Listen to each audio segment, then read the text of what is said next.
Autoline Daily is brought to you by Bridgestone, your journey, our passion, and by Dow Automotive Systems, improving durability and increasing design flexibility with Betamate structural adhesives at dowbetamate.com.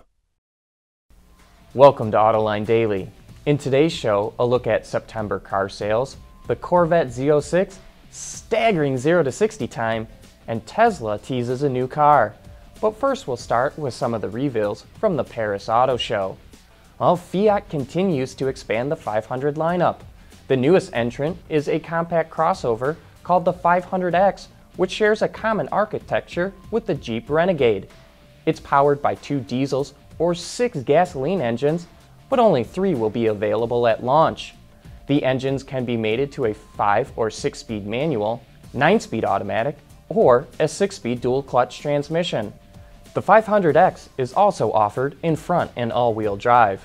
The car will be built in Italy and sold in over 100 countries, including the US.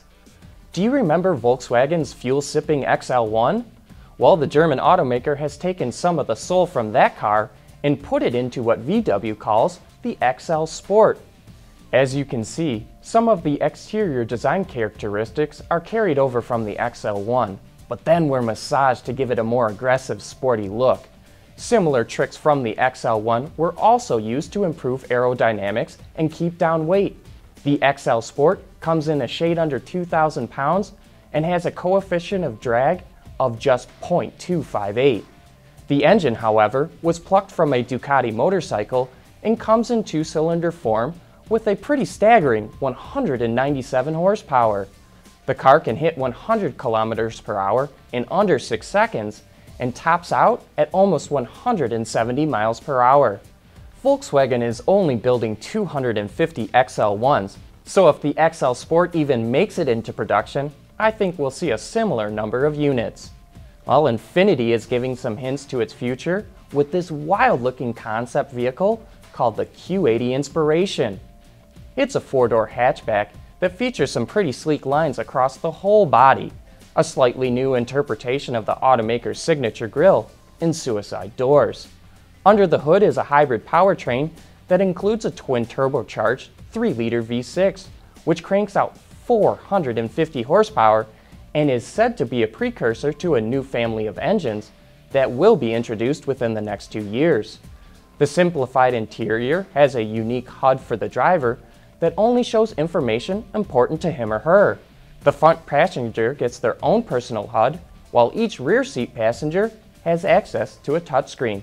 Oh, and look, another wild-looking concept that hints at future design, the Toyota CHR concept. Powered by a hybrid powertrain, the crossover takes the automaker's design language to a whole new level. To give a look at what Toyota would like to bring to the C-segment market. And speaking of Paris, this is why John isn't in the anchor's chair today.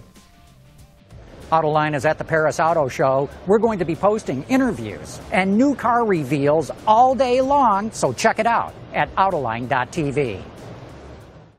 Dow Automotive Systems, driving solutions in automotive, commercial transportation, and aftermarket with innovative products like Betamate structural adhesives. Lighter, stronger, safer. dowbetamate.com. Earlier in the week, we reported that analysts were predicting strong sales in September, but that's not quite what happened. Wards had forecasted that the seasonally adjusted annual rate would hit 16.7 million units, but the SAR last month actually came in at 16.34 million vehicles. Car sales in the US totaled 1.24 million units, a gain of 4.7% on a daily selling rate basis. But that's the lowest they've been since February, when most of the country was frozen solid. But let's look at the winners and losers from last month and start with the winners. Mitsubishi had the largest gain amongst automakers in September, posting a 33% increase. Mitsu was followed by its Japanese rival, Subaru, which recorded a gain of 25%. General Motors came in at number 3 with over a 14% gain. The General was followed by its crosstown rival, Fiat Chrysler and Nissan. Both automakers posted a 13% increase in sales. Okay, Now let's move on to the car makers that struggled in September, and Volkswagen led the way, well, so to speak, recording a 22% drop in sales. VW was followed by Jaguar Land Rover, which saw its sales slip over 13%. Tesla is next with sales falling 11%. Ford saw its sales drop by 7%, and Hyundai rounds out the list with just over a 2% drop in sales. And now we have some pretty jaw-dropping stats to report. When equipped with an 8-speed automatic transmission, the 2015 Corvette Z06 can run from 0 to 60 miles per hour in a staggering 2.95 seconds and complete a quarter mile in under 11 seconds. Those times do drop slightly with a 7-speed manual.